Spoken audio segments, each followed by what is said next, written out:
तो फाइनली गया जो सोलो लेवलिंग के सीजन 2 का एपिसोड एंड जो है वो रिलीज हो चुका है, जहाँ पे इसके साथ साथ जो ऑफिशियली जो अब जेजू आइलैंड रेड जो है स्टार्ट हो चुकी है और अब जो है मजा आने वाला आगे जाकर। तो अगर तुम्हें याद नहीं कि एपिसोड 9 के अंदर में क्या हुआ तो मैं तुम्हें हल्का से याद दिलाता हूँ, जहाँ पे तुम्हें याद ही होगी गोटो रियोजी की अंडर में जो जापान के 10 सबसे स्ट्रॉन्गेस्ट एस रैंक के हंटर्स थे वो जो है यहाँ पे आते हैं और वो कोरिया के एस रैंक हंटर्स के साथ में जो है कॉन्टेस्ट रखते, जिसके अंदर में वो फ्रेंडली कॉन्टेस्ट करते ताकि वो एक दूसरे को अच्छे से जान सके। और उस मैच के अंदर में एक रूल था कि अगर किसी पर्सन ने किसी का बैक या फिर रेस्ट को टच कर लिया तो वो उस पर्सन को जो एलिमिनेट कर सकता है। इस चीज को लेकर जो है यहाँ पे उनके बीच में कॉन्टेस्ट जो स्टार्ट हो जाती है। एपिसोड 10 की भी स्टार्टिंग जो है यहीं से होती है, जहाँ पे सारे हंटर्स जो एक दूसरे से बैटल करने लगते हैं और वो जिम के अंदर में स्टार्ट हो जाते हैं लड़ना। हमें जो स्टार्टिंग से ये दिखाया जाता है कि कोरिया के जो एस रैंक के हंटर्स है वो जापान के एस रैंक हंटर के सामने कमजोर पड़ रहे हैं। हालांकि मानवा के अंदर में ये चीज हमें प्रॉपरली नहीं दिखाई गई थी, लेकिन जब एनिमे के अंदर में ये चीजें दिखाई गई तो हमें दिखाया जाता है कि कैसे जो है कोरिया के जो एस रैंक के हंटर्स है वो जापान के top tier S rank hunters के सामने जो स्ट्रगल कर रहे होते हैं। जहाँ पे तुम देख सकते हो कि कितना ज्यादा स्ट्रगल कर रहे हैं वो लोग। थोड़ा बहुत यहाँ पे फाइट बैक तो करते हैं लेकिन वो जो है डरने लगते हैं। जहाँ पे बैक यूनो जो है एक जापान के एस रैंक हंटर पे जो है पूरा एग्रेसिवली अटैक कर देता है और वो जो थोड़ा सा डर के पीछे हट रहा होता है, इसीलिए बैक यूनो उस पर और चढ़ जाता है। वही दूसरी तरफ जो है फेंड गिल्ड का जो लीडर था वो जो है जापान के दूसरे हंटर सामने जो है यहाँ पे कमजोर पड़ रहा था, इसलिए वो जो लॉन्ग रेंज के अटैक्स को प्रेफर करता है। और इसके बाद फिर हम देखते हैं कि चाह इनको छोड़कर जो है बाकी सारे लोग जो है सभी हंटर्स आगे जो है स्ट्रगल कर रहे होते हैं, जहाँ पे चाह इन जो अपनी स्पेशल मूवमेंट्स की मदद से जो एक हंटर को एलिमिनेट कर देती है। इसके बाद फिर वो जो दूसरे हंटर्स की तरफ बढ़ती है ताकि वो जो है बैक क्यूनो की मदद कर सके, क्योंकि बाकी सारे हंटर जो है वो एलिमिनेट हो चुके थे उस समय तक। तभी जो जापान का वो हंटर जो कि फाइटिंग के समय जो डर रहा था सबसे, वो जो है चाह इन पर जो पीछे से अटैक करता है और चाह इन जो है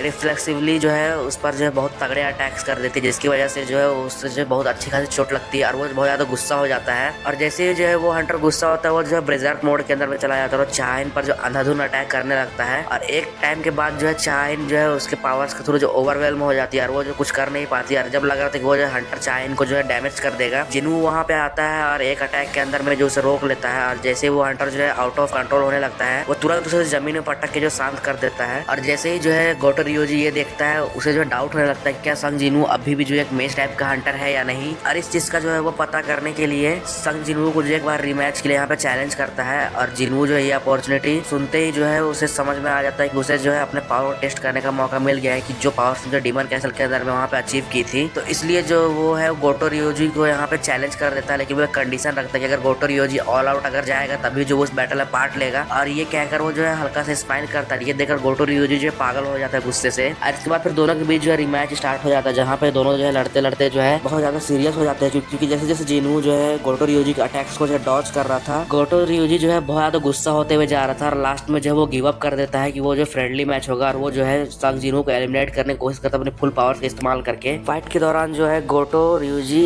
जिनू पर बहुत तगड़ा अटैक करता है, इसकी वजह से जिनू के मुंह पर एक स्क्रैच लग जाता है। इसके बाद फिर जैसे ही जो है रियोजी अपनी पूरी पावर का इस्तेमाल करके जिनू पर अटैक करता है, जिनू जो है उसका हाथ ग्रैब कर लेता है लेकिन वो उसे रिस्ट से नहीं पकड़ता और जिनू जो उसे प्रोवोक करने लगता है कि अगर उसने उसका हाथ जो है रिस्ट से पकड़ा होता तो वो मैच जो है खत्म हो जाता, लेकिन वो जो उस मैच को खत्म करना नहीं चाहता था। ये सुनकर जो है रियोजी पागल हो जाता गुस्से से। फिर दोनों के बीच की बैटल जो है बहुत ज्यादा इंटेंस होती है, जहाँ पे दोनों अपना ओवरवेलमिंग ऑरा दिखाते हुए जो है लड़ने लगते हैं। लेकिन तभी जो है बाकी सारे लोग जो है उस बैटल में इंटरवीन करते हैं, जिनू और रियोजी को जो है रोक लेते हैं यहाँ पे। और इसी के साथ में जो ये बैटल यहाँ पे खत्म हो जाती है। इसके बाद फिर जिनू जो है चेयरमैन से जाके मिलता है, वो जो अपना डिसीजन बताता है कि वो जो है जेजू आइलैंड के अंदर रेड में जो है पार्ट लेगा या नहीं लेगा। जहाँ पे सीन शिफ्ट होता है गोटो रियोजी के गिल्ड के वाइस मास्टर की तरफ, जहाँ पे वो जो है उन हंटर्स की लिस्ट बताता है जो कि जेजू आइलैंड के अंदर में जो है रेड करने वाले थे, जिसके अंदर में 2 हंटर्स का जो नाम नहीं था वो था बियोंग यूनो और संग जिनू, जो कि जो है उस रेड के अंदर पार्टिसिपेट नहीं करने वाले थे। तो इसके बाद फिर बाकी सारे लोग जो है पार्टिसिपेट करने वाले थे। और इसी के बाद जो है चेयरमैन जो है अनाउंस कर देता है 4th जेजू आइलैंड रेड का। और इसी के साथ में सारे हंटर्स और बाकी सारे लोग जो मिलकर प्रिपेयर होने लगते हैं और वो जो है उस मिशन को स्टार्ट कर देते हैं। करते हैं, जहाँ पे जितने भी एस रैंक से नीचे जितने भी हंटर्स थे वो जेजू आइलैंड को चारों तरफ से घेर लेते हैं कि अगर कोई भी एंड या फिर कोई भी मैजिक बीस्ट जो है उस आइलैंड को क्रॉस करता है तो वो लोग जो उसे एलिमिनेट कर देंगे। और जितने भी सारे कोरिया के एस रैंक के हंटर्स थे वो चॉपर की मदद से जो है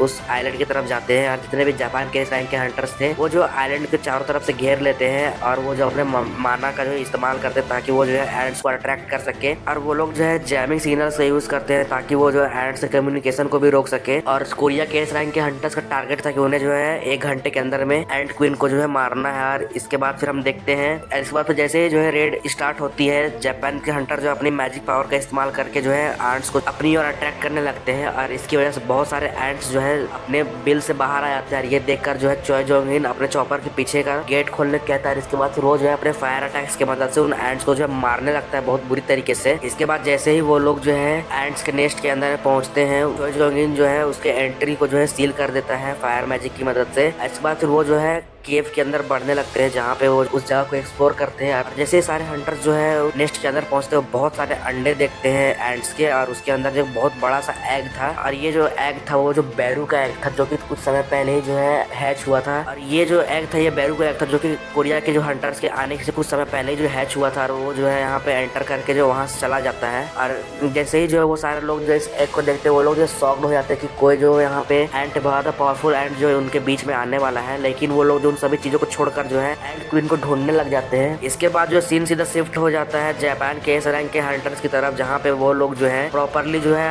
अपने आसपास आने वाले सारे एंड्स को जो एलिमिनेट कर रहे थे। लेकिन तभी वहाँ पे जो है एक हंटर अपने वुंड्स को लेकर जो हील करने के लिए एस रैंक के हीलर के पास आता है जापान के, और उनके बीच थोड़ी बहुत मजाक मस्ती हो रही होती है। और तभी अचानक से उस एस रैंक के हीलर का जो सर जो है धड़ से अलग हो जाता है, और ये देख के बाकी के जो 2 हंटर्स थे वो शॉक्ड हो जाते हैं। और यहीं पे जो है वहाँ पे उन्हें बहुत ही स्ट्रॉन्ग मैजिक प्रेजेंस जो फील होती है। और इसी के साथ में जो है ये एपिसोड आज के यहीं पे खत्म हो जाता है। जैसे ही सही बता रहा हूँ कि एपिसोड यहाँ पे इस मोड़ पे जो खत्म हुआ, मैं यहाँ पे बहुत ज्यादा गुस्से में आ गया था कि यहाँ पे इस एपिसोड का और लंबा होना चाहिए था, लेकिन अब क्या कर सकते हैं। तो गाइस एपिसोड 10 जो है सोलो लेवलिंग का वो जो है यहीं पे खत्म होता है। तुम मुझे बताना तुम्हें जो ये वीडियो कैसी लगेगा। तुम्हें वीडियो यहाँ तक देखिए तुम्हें वीडियो जरूर पसंद आएगा तो वीडियो को लाइक करके चैनल को सब्सक्राइब कर देना। और बाकी मैं तुम्हें मिलता किसी और से ब्रांड न्यू वीडियो के साथ। Thanks for watching.